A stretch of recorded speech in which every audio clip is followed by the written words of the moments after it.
Budget 2024 के दौरान taxation से जुड़ा कोई बड़ा बदलाव नहीं किया गया है। इसके बावजूद 1 करोड़ लोगों को टैक्स से जुड़ा लाभ मिलेगा, क्योंकि वित्त मंत्री ने पुराने टैक्सेशन से जुड़े पुराने विवादों के समाधान की दिशा में एक बड़ा ऐलान किया है। वित्त मंत्री ने वर्षों से लंबित बकाया प्रत्यक्ष कर मांगों को वापस लेने का फैसला किया है।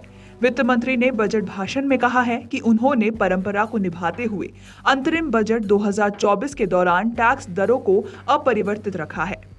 वित्त मंत्री के ताजा ऐलान से कराधान से जुड़ी सभी पुराने विवाद मामलों में करदाताओं को राहत नहीं मिलेगी। बता दें कि वित्त मंत्री के अनुसार वर्ष 1962 से जितने पुराने करों से जुड़े विवादित मामले चले आ रहे हैं, उनमें वर्ष 2009-10 तक लंबित रहे प्रत्यक्ष कर मांगों से जुड़े 25,000 रुपए तक के मामलों को वापस लिया जाएगा। इसी तरह 2010 और 2011 से 2014 और 2015 के बीच लंबित रहे प्रत्यक्ष कर मांगों से जुड़े 10,000 रुपए तक के मामलों को वापस लेने का फैसला किया गया है। वित्त मंत्री के अनुसार सरकार की ओर से पुराने विवादों को सुलझाने का कदम उठाने से कम 1 करोड़ करदाताओं को फायदा होगा। उन्होंने कहा है कि इससे ईमानदार करदाताओं को लाभ मिलेगा।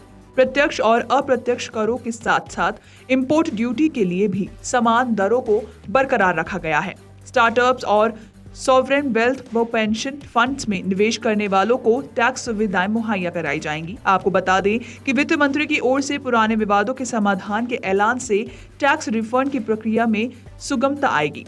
वित्त मंत्री ने बजट भाषण के दौरान जीवन की सुगमता और व्यापारिक सुगमता में सुधार करने की सरकार की परिकल्पना के तहत करदाताओं की सुविधाओं के लिए बड़ी घोषणा की है। उन्होंने कहा, बड़ी संख्या में कई छोटी गैर सत्यापित, गैर समयोजित या विवादित प्रत्यक्ष कर मांग बही खातों में लंबित है। इनमें से कई मांग तो वर्ष 1962 तक के भी पुराने समय से मौजूद हैं। इनके कारण ईमानदार करदाताओं को परेशानी होती है तथा बाद के वर्षों में रिफंड जारी करने की प्रक्रिया में भी बाधा आती है। मैं वित्तीय वर्ष 2009-10 तक की अवधि से संबंधित 25,000 रुपए तक तथा वित्तीय वर्ष 2010-11 से वर्ष 2014-15 से संबंधित 10,000 रुपए तक की ऐसी बकाया प्रत्यक्ष कर मांगों को वापस लेने का प्रस्ताव करती हूं। इससे लगभग 1 करोड़ करदाताओं को लाभ होगा। आपको बता दें कि वित्त मंत्री के इस ऐलान से स्टार्टअप्स को भी फायदा पहुंचेगा। वित्त मंत्री ने स्टार्टअप्स और पेंशन फंड में निवेश करने वालों को मिलने वाले कर लाभ की समय सीमा 31 मार्च 2024 से बढ़ाकर 31 मार्च 2025 कर दी है। ऐसे में स्टार्टअप्स को इस बजट से 1 साल का अतिरिक्त कर लाभ मिलेगा।